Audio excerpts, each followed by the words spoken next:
What's up, guys? I'm the Wrestlegamer. Welcome back to Let's Play Time Tenshi 2 Special Edition right here on the arcade. On the last episode, we kind of had an adventure inside Bunny's boobs. If you don't believe me, check out the last episode. But we ended up to escape, and this was the last line of the last episode, and I get the feeling we might not see Michelle for a little while because I think Tenshi is going to be accusing her of being, once again, an inside accomplice. After that, Grandpa opened the time window again, allowing girls and I to return to our time with both souvenirs. And a prisoner. Unfortunately, just then I remembered that time travel had some unique side effects. Oh boy, with 3 of them this time and no one to help. I think Kenji's in trouble. Kenji. Oh, Kenji, you my brave knight in shining armor. Come with me and we shall dance together. Kenji-kun, don't you want to play with the girls? Hee hee hee. And you can have some of my senbei. They're really yummy. Okay, can somebody tell me what senbei is? I might be a complete idiot here. I have no idea what that means. Ken, you big hunk, get over here and give Bay a kiss. Now. I gulped as the girls all started swaggering towards me at once. Kenji, quickly! Fortunately, I was faster this time and I darted through the door that Grandpa had opened before the practically drunken girls could react. I made it into the hallway and breathed a sigh of relief as I heard the door locking behind me. Hey! No fair, I want to play with Kenji-kun. That was a close call. Shortly after the girls had recovered from the side effects of time travel, Grandpa met with us in the experimental lab. You're all alright. You're alive. Oh, thank goodness you're all alive. Grandpa expressed his relief and hugged all the girls. Meanwhile, Kyo was running quick checks on us, doing her best to make sure that that there weren't any lingering side effects of the poison Mizuki had used, as well as checking on Bunny, who was still unconscious. Hey, we're all good, Tensei. Shaken but not stirred. Yeah, we're fine. I mean, I'm gonna have to run some tests, but just to make sure that whatever it was that Mizuki used on us had been fully metabolized. But still, I'm sure we're all fine. Tensei, I'm so worried about what happened. That probably was sorry. Let me check back once again. Yeah, Tensei, I'm so sorry about what happened. You warned us not to go after Bunny and Mizuki, and you're alive. No harm has been done. And I think it's safe to say that you've learned from your mistakes. Besides, you're not the reason that the last mission went as badly as it did. What do you mean? Yeah, and for that matter, where's Michelle? I saw her on the way out of the time window, but why isn't she here? I suppose it's only fair to tell you. I've disconnected Michelle from the communication systems as well as the rest of the equipment. Put the time window and everything else on manual control. Huh? Wait, what? Grandpa, what are you saying? Isn't it obvious? Mizuki and Bunny were waiting for you at the exact time and place you were about to appear in. They knew that Rose and Kyo were unarmed and were ready to attack. Doing voices hurts. And we all know that there's only one way that's possible. Honestly, we're all stunned, both by Grandpa's unspoken accusation and the venom in his words. Wait, you mean she sold us out to the enemy? That's not possible. Isn't it? If not for Michelle, none of this would ever never have happened in the first place. The mood had changed very suddenly in the experimental lab, and I didn't know what to say to this. On the one hand, Michelle had been completely open with us, and I really couldn't see how she could carry on deceptions like that while she was trapped in the time window. But at the same time, there was no getting around the fact that Bunny and Mizuki had been ready and waiting for our arrival. I couldn't see something like that happening unless they had been told when and where we would appear. I know this looks bad, but I really don't think we should condemn Michelle unless we have proof that she's actually responsible for what happened. For a while, everyone stood there in silence after my words. Grandpa studied us with a heavy frown. But as the silence built up, he eventually sighed and nodded. You're right, of course. Very well then, let's go to the time window room and see Michelle. As we arrived at the time window laboratory, Kyo went in alone first. Hi, Michelle. Kyo, what's been happening?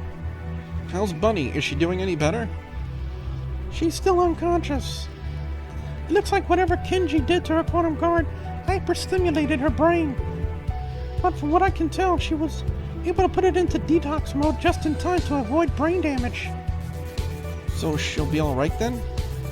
Sure looks that way. It'll probably be a while before she wakes up, a day or two at least. As long as we don't try to remove her quantum guard, she should be just fine. Thank goodness. Yes, I'm sure you're relieved. A pity that you don't show the same amount of concern for your other friends. Tensei, remember, innocent until proven guilty? Yes, of course. Michelle, Tensei, hold on. I mean, I hope you don't take this the wrong way, but would it be alright if I handled this? As Grandpa studied Rose's determined eyes, he sighed and nodded somberly. Thank you. Michelle, we've been friends for a long time, or at least I thought of us as being friends. You've been strict and even humorless, but you've always made it clear that you cared. And that's why I don't want to believe that you betrayed us today. But at the same time, I can't ignore the fact that Bunny and Mizuki were ready and waiting for us. They knew exactly where and when we would arrive in Australia, and I, or any of the rest of us, could see how they could do something like that without being warned. I understand. Now, we know about your past, that you've been upfront and honest with us the entire time since we learned of it. Which is why I'm going to ask you to be honest with me once more. Did you, or did you not, contact Bunny and Mizuki to warn them about our arrival? No. Rose, I haven't spoken with them or heard from them or anything since I was... Okay. Thank you. Michelle, I want to leave it at that. I really wish that we could. But after what happened, we can't take any chances. Not with everything that's at stake. So Tessa's going to be spending more time going over the communication logs and the rest of our systems, just to make sure, one way or another.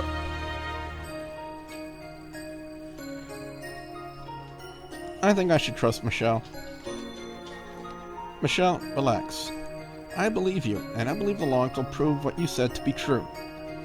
Yeah, you're right, Kenji. Alright, that's fair. I can accept that. And on that note, I suggest we adjourn to the cafeteria. It's spacious enough for our purposes, and, well, I'd rather not speak in front of Michelle or Bunny and her quantum guard, just in case. Well, okay, but the sooner we get done with this meeting, the better. I need to keep an eye on Bunny's condition.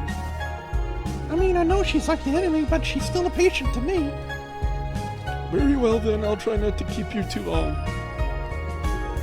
Kyo, please take good care of Bunny for me, okay? Don't worry, Michelle. I'll do everything I can for her.